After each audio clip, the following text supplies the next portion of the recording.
மதுரை மேற்கு தொகுதி அதிமுக வேட்பாளரும் முன்னாள் அமைச்சருமான செல்லூர் ராஜு தாராப்பட்டி, அச்சம்பத்து, புதுக்குளம் உள்ளிட்ட கிராமங்களில் வாக்கு சேகரிப்பில் ஈடுபட்டார்.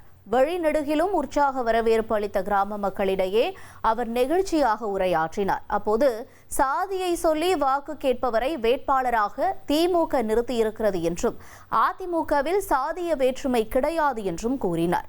பட்டியலினத்தைச் சேர்ந்தவரை சபாநாயகர் என்ற உன்னத பதவியில் அமர வைத்து அழகு பார்த்தவர் முன்னாள் முதலமைச்சர் ஜெயலலிதா என்று தெரிவித்தார்.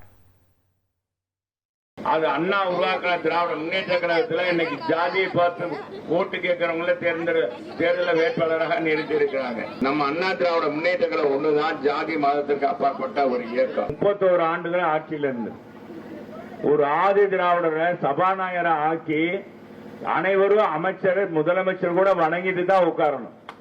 ஆனா தனபால் உட்கார்ந்த பிறகுதான் ஆதி திராவிடர் சேர்ந்தவர், வகுப்பை சேர்ந்தவர் யாராக இருந்தாலும், எதிர்கட்சியாக இருந்தாலும் அவர் வணங்கிட்டு தான் உட்காரணும். அது மாதிரி ஒரு செஞ்சதுதான் அதிமுக. 1,28,00,000 மனங்களை வென்ற தந்தி டிவி யூடியூப் சேனல். தவிர்க்க முடியாத தம்ப்நெயில், கலக்கலான கான்டென்ட்ஸ். நீங்களும் இந்த குடும்பத்தில் இணைய இப்பவே சப்ஸ்கிரைப் பண்ணுங்க. அசுரபலம் கொண்ட எங்கள் டிஜிட்டல் கரங்களில் உங்கள் விளம்பரங்களை சேர்க்க வாட்ஸ்அப் பண்ணுங்க. 8939888378. Email advttv@dttv.in.